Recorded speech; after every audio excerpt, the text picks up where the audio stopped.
Hey, welcome back to Kult of Athena's YouTube channel. I'm your host, Tom. Today we're looking at the Condor Burmese Hunter Machete. This one is a interesting design. Take a look at some specs, up-close looks, and a little bit of cut testing with this machete. All right, first impressions on this one. It comes with a leather sheath. There's no wood in this one. They formed it, which they've done a really good job with it. They might have used beeswax or something like that, but this is all leather. It's got a belt loop too, and it fits really well, notched right into the sheath here. I'm going to call it a sheath because there's no wood in it, so either way. But you could carry this, so I'm going to draw it out. Drawing it out, just watch your fingers. The leather is pretty tough. It's stitched on the back. You can see it's stamped El Salvador on the back of it, and I'll get some more up-close looks of that into the up-close section of this review. So this one is based on the Thai Da swords. So the Da swords are normally a lot longer and usually covering the elbow. So the Da swords are Thai. They're used in Krabi Krabong, which is primarily a double sword art that you'll see. There's a lot of really raining down strikes in there, and there's obviously heavy influence of that into Thai boxing, into Muay Thai, and also Burma also has a lot of bare knuckle boxing, and there's a huge history of that. So if you want to check that out, please do. So back to the machete though, that's based on the Thai Da sword, so we have a longer handle, not as long as some of the traditional ones that would even get close to or even cover the elbow with the handle. You can use it with two hands, but I found in the cut testing that single-handed is best.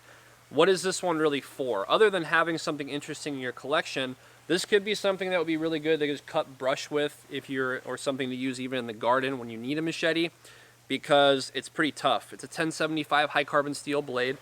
They have a black coating on it, which Condor does on a lot of their blades. This black coating is there to prevent rust, and it actually makes it easier to clean.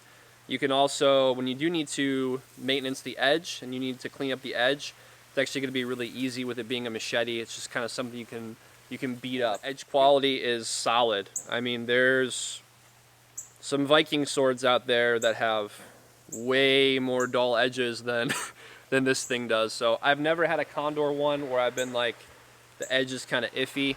Check out the other Condor reviews we have on the King Kukri, a couple of their Sinbad Scimitar, even their designs that they're kind of like, whoa, like I didn't even think that was going to cut well.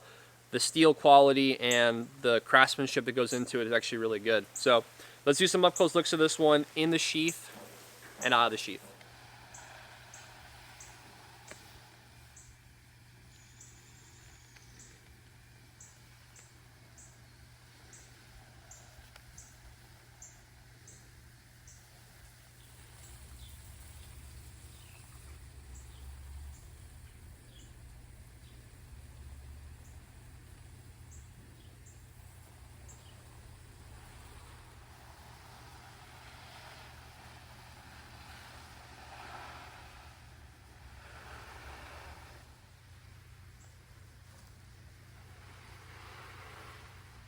Talking about the cut testing, I do all the cut testing on a separate day. That way I can just focus on the best cuts I can get.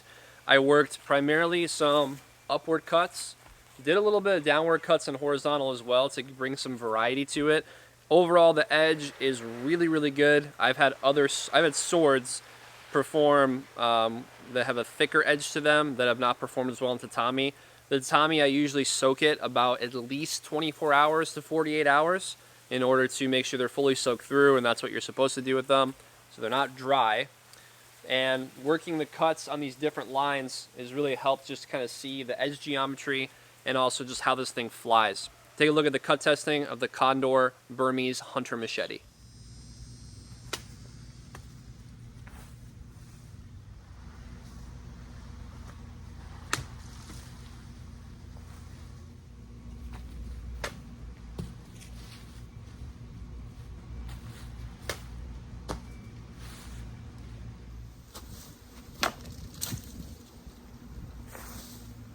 Alright, so thanks for joining me for this review of the Condor Burmese Hunter Machete.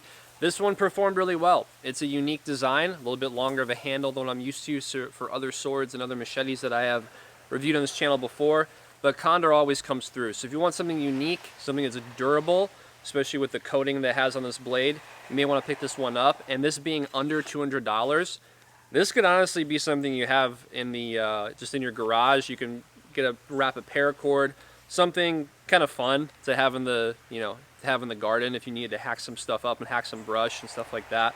Just make sure you got training for that. Make sure to subscribe to the channel if you haven't already. Follow us on TikTok and on Instagram. I'm your host Tom for Kult of Athena's YouTube channel, and I'll see you in the next review.